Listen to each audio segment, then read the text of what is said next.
दोस्तों, वक्त कब बीत जाता है पता ही नहीं चलता है। धीरे धीरे परीक्षाएं कब आपके सामने आकर खड़ी हो जाएंगी और कब आपको लगने लगेगा कि अब टाइम पर्याप्त नहीं बचा है, ये भी आभास आपको नहीं होगा। तो रोज़ पढ़ते रहिए, प्रैक्टिस करते रहिए।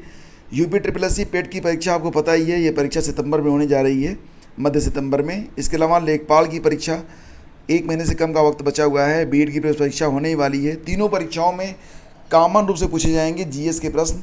तो आज के इस वीडियो में और आज के इस प्रैक्टिस सेट में हम 25 प्रश्नों को करेंगे डिस्कस। देखिए कि कितने प्रश्नों के उत्तर आप बिल्कुल सही दे पाते हैं। तो आइए स्टार्ट करते हैं। और ये प्रश्न बड़े इंपॉर्टेंट हैं आपकी प्रतियोगी परीक्षाओं के लिए और कई बार पूछे भी गए हैं। देखिए, पहला क्वेश्चन, किस अनुच्छेद के प्रावधानों के तहत लोकसभा और राज्यसभा की संयुक्त बैठक को राष्ट्रपति द्वारा आहूत किया जा सकता है? तो यहाँ पर बताना है आपको किस अनुच्छेद के प्रावधानों के तहत लोकसभा और राज्यसभा की संयुक्त बैठक को राष्ट्रपति द्वारा आहूत किया जा सकता है। सही आंसर इसका हो जाएगा ऑप्शन सी, 108। एक्चुअली में 108(1) के अंतर्गत राष्ट्रपति जो है यह लोकसभा और राज्यसभा की संयुक्त बैठक को आहूत करता है। तो इसका आंसर है ऑप्शन सी, याद रखना। फिर देखिए अगला क्वेश्चन क्या है, उस पड़ोसी राज्य की पहचान करें जिसके साथ भारत अपनी सबसे लंबी सीमा लगभग 4096 किलोमीटर साझा करता है। तो आप जानते ही हैं कि क्षेत्रफल और जनसंख्या की दृष्टि से अगर देखा जाए तो भारत जो है दक्षिण एशिया का सबसे बड़ा देश है। और भारत की जो सीमाएं हैं वो हमारे पड़ोसी 7 देशों के साथ लगती हैं। और भारत के 17 राज्यों की सीमाएं इन पड़ोसी देशों से मिलती हैं, ये भी याद रखना। और भारत की जो सबसे लंबी सीमा है 4096 किलोमीटर की, ये लगती है बांग्लादेश के साथ, यानी कि ऑप्शन सी यहाँ पर करेक्ट है।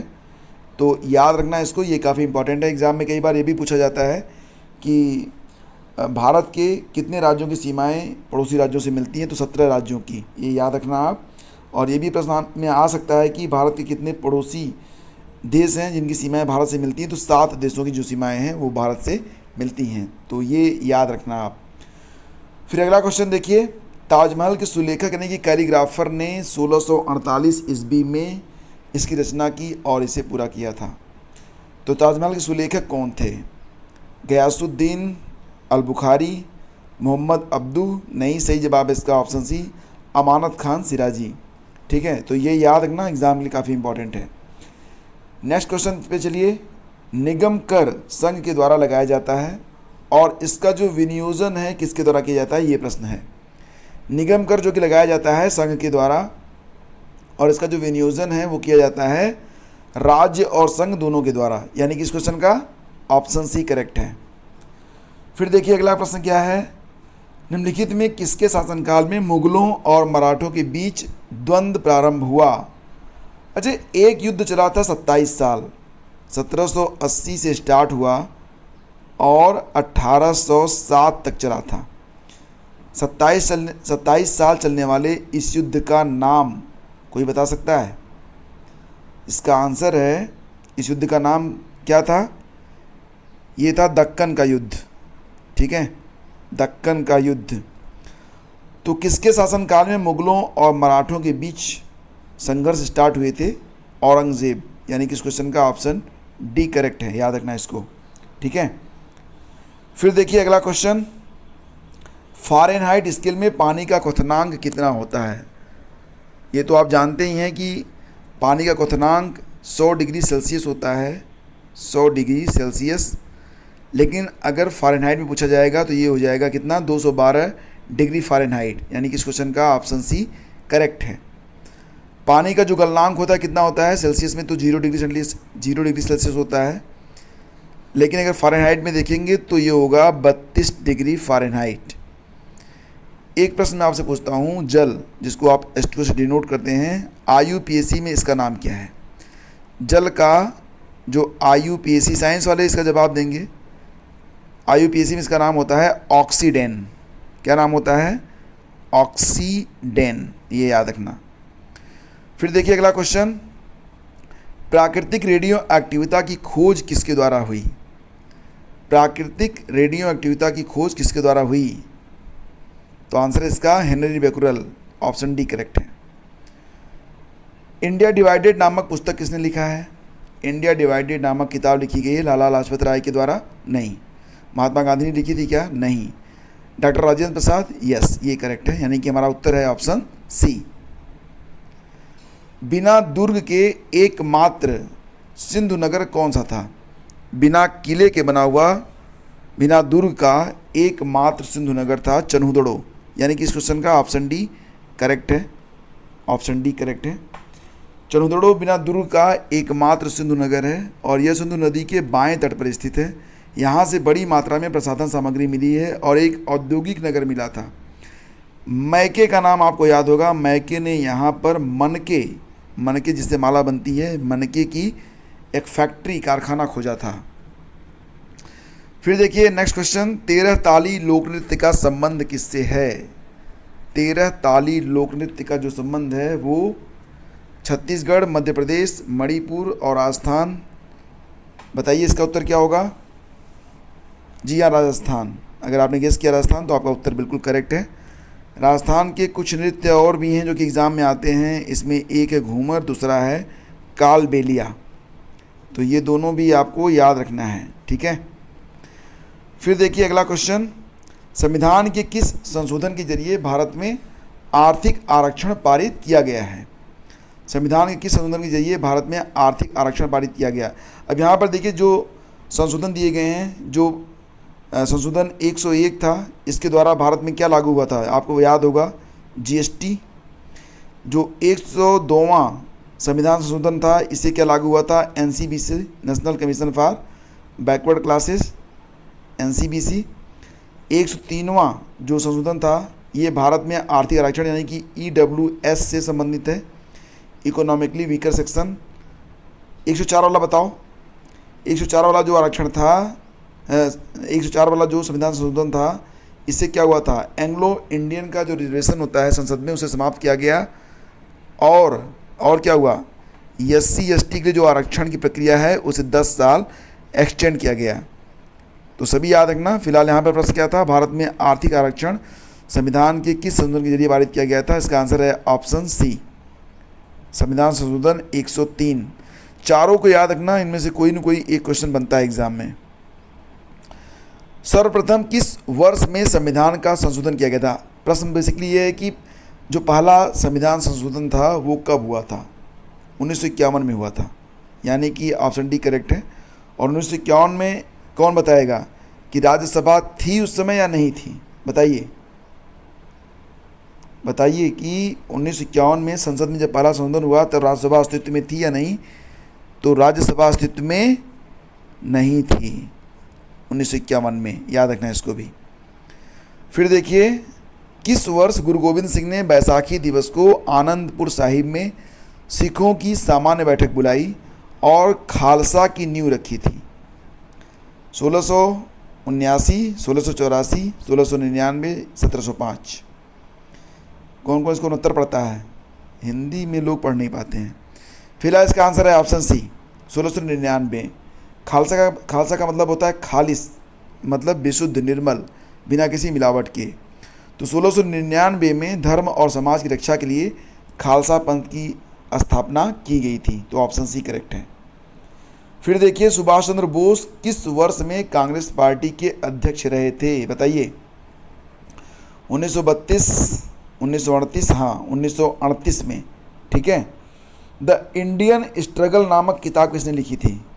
द इंडियन स्ट्रगल किताब भी सुभाष चंद्र बोस के द्वारा ही लिखी गई है। और 1938 में भारतीय राष्ट्रीय कांग्रेस का अध्यक्ष निर्वाचित होने के बाद उन्होंने राष्ट्रीय योजना आयोग का भी गठन किया था। एग्ज़ाम में प्रश्न आता है कि राष्ट्रीय योजना आयोग का गठन किसने किया? तो इसका आंसर हो जाएगा सुभाष चंद्र बोस ने, याद रखना इसको भी। फिर देखिए, किस वर्ष ईस्ट इंडिया कंपनी के जहाज़ों ने सूरत के पास स्थित स्वाली एस्चुअरी में पुर्तगालियों को पराजित किया था? स्वाली एस्चुअरी, स्वाली एक गांव था सूरत शहर के पास, और यहाँ पर जो लड़ाई हुई थी वो नवंबर के लास्ट में हुई थी, 29 और 30 नवंबर के आसपास 1612 में। तो आंसर सी करेक्ट है इसका। और यह बहुत छोटी लड़ाई थी लेकिन बहुत ही महत्वपूर्ण है, क्योंकि इससे क्या हुआ था? भारत में पुर्तगाल के वाणिज्यिक एकाधिकार का अंत हो गया था, ठीक है। और इसी लड़ाई में अंग्रेजी ईस्ट इंडिया कंपनी ने नौसेना की व्यवस्था की थी और ये भारतीय नौसेना का एक स्थापना का प्रारूप आप मान सकते हैं। तो काफ़ी इम्पोर्टेंट था। स्वाली एस्चुरी में पुर्तगालियों को पराजित किया था ईस्ट इंडिया कंपनी ने, कब? 1612 में। निम्नलिखित में किसने 1857 के विद्रोह को दबाने के लिए अंग्रेज़ों को सहायता प्रदान नहीं की?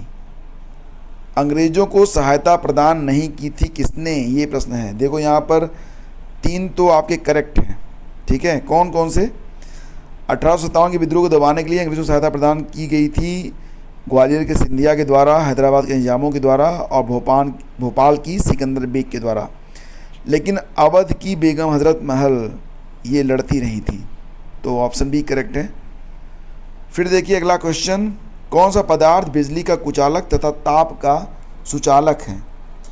बिजली इसमें नहीं चल सकती है लेकिन ताप इसमें चल सकता है, वो है अभ्रक। ऑप्शन डी अभ्रक। कौन सी नदी खंबात की खाड़ी में नहीं गिरती है? याद रखना ये प्रश्न बहुत ही इम्पॉर्टेंट है। बात करते हैं माही नदी के बारे में। माही नदी कर्क रेखा को 2 बार काटती है, फिर कहाँ जाके गिरती है? खंबात की खाड़ी में। बात करते हैं साबरमती के बारे में और तापी के बारे में। तापी का एक नाम और भी है ताप्ती, तो इसमें नर्मदा को भी ऐड कर लो। तो साबरमती, तापी, नर्मदा ये सब खंबात की खाड़ी में गिरती हैं। बात करते हैं कोयना के बारे में। तो कोयना नदी जो है यह पश्चिमी घाट के महाबलेश्वर से निकलती है। कोयना नदी पश्चिमी घाट के महाबलेश्वर से निकलती है और आगे जाकर कहाँ मिल जाती है? ये कृष्णा नदी में मिल जाती है। यानी कि कोयना जो है यह कृष्णा की सहायक नदी है जो कि खंबात की खाड़ी में नहीं गिरती है। तो ये हमारा आंसर है, ऑप्शन सी हमारा उत्तर है। फिर आगे चलिए, अगला क्वेश्चन है, भूटिया जनजाति जो कि अपनी पारंपरिक भव्यता, कला और पाक शैली के लिए व्यापक रूप से जानी जाती है। तो बताना है आपको कि भूटिया जनजाति आपको कहाँ पर मिलेगी? सिक्किम, नागालैंड, अरुणाचल प्रदेश या फिर त्रिपुरा? आंसर है इसका सिक्किम, ऑप्शन ए। भूटिया जनजाति कहाँ मिलती है आपको? सिक्किम में। आंध्र प्रदेश के निम्नलिखित में से कौन सा क्षेत्र सक्रिय रूप से पेट्रोलियम के उत्पाद से जुड़ा है? आंध्र प्रदेश के कौन सा क्षेत्र है? अब यहाँ पर पहचानना है आपको। बेसिकली सारे क्षेत्र यहाँ पर आंध्र प्रदेश के नहीं हैं। महानदी बेसिन आपको कहाँ पर मिलेगा बताओ? महानदी बेसिन आपको कहाँ पर मिलेगा? कृष्णा गोदावरी बेसिन जो है भारत का पेट्रोलियम उत्पादक क्षेत्र है जो कि आंध्र प्रदेश में है। ये तुम्हारा उत्तर हो गया। बात करते हैं महानदी बेसिन के बारे में। तो महानदी बेसिन जो है ये कहाँ पर है? ये उड़ीसा में है। नर्मदा बेसिन आपको मिलेगा एमपी और गुजरात में। इसका जो क्षेत्रफल है, मतलब जो क्षेत्र है वो एमपी में भी है, गुजरात में भी है। और कावेरी बेसिन कहाँ मिलेगा आपको? तमिलनाडु में मिलेगा। तो हमारा उत्तर क्या हो गया? Option B. फिर देखिए अगला क्वेश्चन, सिंधु घाटी की प्राचीन संस्कृति और आज के हिंदू धर्म के बीच जैव संबंध का प्रमाण किसकी पूजा से मिलता है? Organic relationship. सिंधु घाटी की प्राचीन संस्कृति और वर्तमान जो हिंदू धर्म है उसके बीच जो संबंध दिखाई देता है वो पत्थर, पेड़ और पशुओं की पूजा से प्रमाणित होता है। यानी कि ऑप्शन बी यहाँ पर करेक्ट है। इससे प्रमाणित होता है कि जो सिंधु घाटी की सभ्यता थी वो एक तरीके से हिंदू सभ्यता थी। हड़प्पा के लोगों की सामाजिक पद्धति क्या थी? हड़प्पा के जो लोग थे उनकी जो सामाजिक पद्धति थी वो उचित समतावादी थी। क्वेश्चन का ऑप्शन ए करेक्ट है। फिर देखिए, अंतर्राष्ट्रीय शांति और सुरक्षा को बढ़ावा देने के लिए भारतीय संविधान के निम्नलिखित में से किसके एक भाग में आपको उल्लेख मिलेगा? अंतर्राष्ट्रीय शांति और सुरक्षा को बढ़ावा देने से संबंधित प्रावधान भारतीय संविधान के किस भाग में उल्लिखित है? तो राज्य के नीति निर्देशक तत्वों में ये आपको मिलेगा। यानी कि इसका ऑप्शन बी करेक्ट है। ठीक है, याद रखना इसको, ऑप्शन बी। राज्य के नीति निर्देशक सिद्धांत के अनुच्छेद 51 में राज्य को अंतर्राष्ट्रीय शांति और सुरक्षा के संवर्धन के लिए प्रयास करना चाहिए। संसद अनुच्छेद 253 253 के तहत अंतर्राष्ट्रीय संधियां लागू करने के लिए कानून बनाने का अधिकार रखता है। निम्नलिखित में से किस मुगल शासक ने अनंतोगत्वा मेवाड़ के शासक महाराणा प्रताप सिंह के पुत्र राणा अमर सिंह से एक समझौता कर लिया था? तो बताइए इसका आंसर क्या होगा? आंसर हो जाएगा इसमें महाराणा अमर सिंह का जो शासन था वो कब से कब तक था? 1597 से लेकर 1620। ठीक है, ये शासन है किसका? महाराणा प्रताप सिंह जी के पुत्र राणा अमर सिंह का। और खुर्रम यानी कि यहाँ पर जो आपका उत्तर हो जाएगा जहांगीर द्वारा। यहाँ पर ऑप्शन सी करेक्ट है। जहांगीर से राणा अमर सिंह ने समझौता किया था, जो कि बहुत ही अपमानजनक समझौता माना जाता है, और ये मेवाड़ के अंतिम शासक भी थे, ये भी याद रखना। इसके बाद मेवाड़ में जो राजपूताना था वो समाप्त हो गया। फिर देखिए, भारत में राष्ट्रीय उपभोक्ता दिवस कब मनाया गया?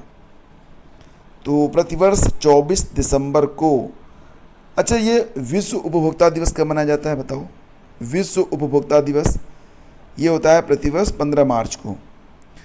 तो विश्व उपभोक्ता दिवस होता है प्रतिवर्ष 15 मार्च को। भारत में राष्ट्रीय उपभोक्ता दिवस होता है 24 दिसंबर को। भारत के राष्ट्रपति ने 24 दिसंबर 1949 के दिन उपभोक्ता संरक्षण अधिनियम को स्वीकारा था, इसीलिए 24 दिसंबर को मनाया जाता है राष्ट्रीय उपभोक्ता अधिकार दिवस। तो फ्रेंड्स, ये थे आज के 25 प्रश्न। कितने प्रश्न आपके सही हुए कमेंट करके बताइएगा। प्रश्नों की सीरीज़ लगातार जारी रहेगी। शीघ्र ही हम आपके सामने नए लेक्चर को लेकर उपस्थित होंगे। तो चलते चलते वीडियो को एक बार लाइक कर दीजिए और अपने दोस्तों के बीच शेयर भी। आप सभी का बहुत बहुत धन्यवाद। Thank you so much.